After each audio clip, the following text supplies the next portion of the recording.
today, ako si Ling. Ngayon, isi-share ko sa inyo ang isang property na meron sa Kangen water.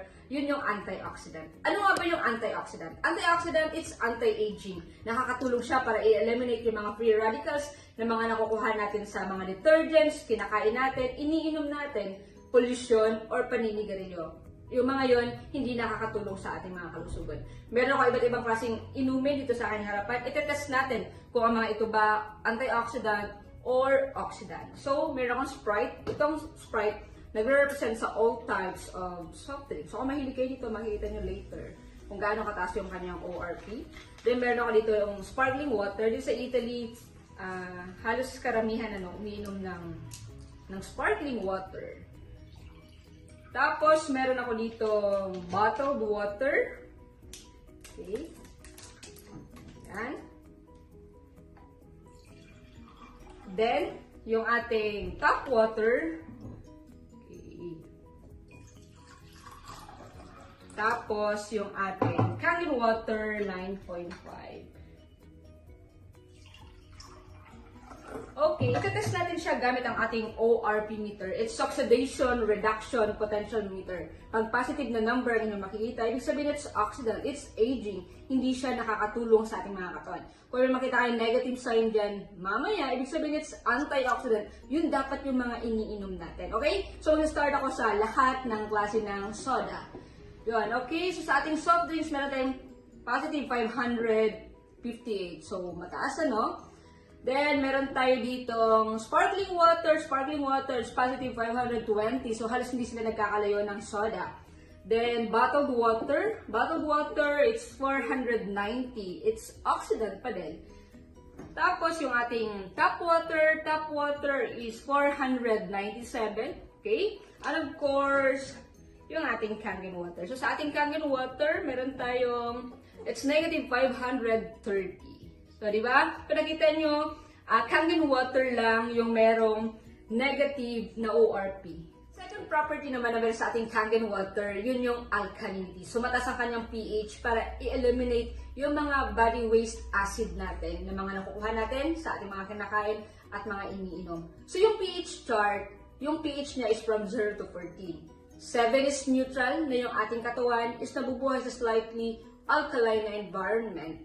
Okay? So, meron akong iba't ibang klaseng inumin dito para makita natin kung yung mga iniinom natin, acidic ba siya or alkaline ba siya. Pag acidic kasi yung ating mga katawan, doon nabubuhay yung mga sakit or mabilis tayong dapuan ng mga sakit. Okay, so itetest natin gamit ang ating pH tester. So, kung makita yung color, pag itetest natin siya, pag dito na side, ibig sabihin it's acidic, it's sickness. So, hindi siya maganda sa ating katawan. Pag color blue, violet naman, ibig sabihin it's alkaline. Yun dapat yung nilalagay natin sa ating mga katawan. Okay, itetest natin siya gamit ito. pH tester. Okay, drops lang natin. Yan. Okay, so kung mapapansin nyo, iba't iba na yung kanilang mga colors. Yan. So, yun. So, sa soda, kung mahilig kayo uminom ng soft drinks, yan. So, it's orange. Very acidic. Sparkling water, yan, acidic din. Neutral naman, Pero mas maganda pa yung tubig natin sa gripo. Halos nagbo-blue pa siya. And of course, yung ating Kangen water, it's violet. So, ano yung ginagawa ng Kangen water? Yung Kangen water is neutralize na lang yung body pH natin. So, example, ito yung body natin. Once nalagyan natin ng Kangen water, yun. So, nag-change ang kanyang color. So, dito din.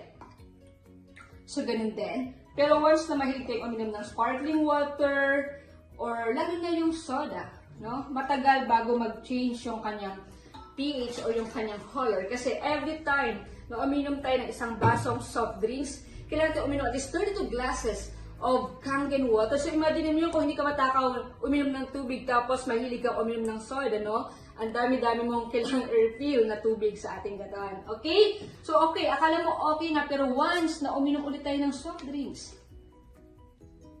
Okay. So, ganito yung ginagawa ng soda sa ating mga katawan. Okay? Ang property naman sa Kangen water, yun yung microclustered. Yung tap water kasi at bottled water, meron lang 15 to 20 molecules na nahihirapan ang ating katawan na mag-absorb. Samantalang yung Kangen water, meron lang siyang 5 to 6 molecules na mas mabilis ma-absorb ng ating katawan at mas mabilis ma-hydrate ang ating katawan. Na yun naman yung importante, yung quality of water na nilalagay natin sa ating katawan. So, meron ako ditong green tea. So, papakita ko sa inyo kung gaano ka-hydrating yung Kangen water sa ating katawan. Okay? So, example, itong tibag na ito yung ating body. Na sabi mo, lahat naman ng tubig is pare-parehas lang yan siya. Okay? Tapos ngayon, itong tubig na ito, itong bottled water, ito yung nilalagay natin sa ating body. So, kung mapapansin natin, hindi nagbabago yung color dito, kasi nga, malamig yung tubig. Okay? Pero, same tibag, lalagyan ko siya ng Kangen water. Yan. So, binubuhos ko pa lang yung Kangen water, lumalabas na yung color ng green tea. Okay, pero pwede mo sabihin, nabasa na kasi siya nung una, kaya posibleng may color na lumabas doon sa green tea. Okay? So, same tibag ulit, lalagyan ulit natin siya ng bottled water. Okay, so wala ulit. So, balik ulit natin sa Kangen. Yan. So, kahit ilang times ko itong paulit-ulitin, lalabas at lalabas yung color ng green tea. Yan. So, yun yung tinatawag na quality of water. Hindi lahat ng tubig is pare-parehas.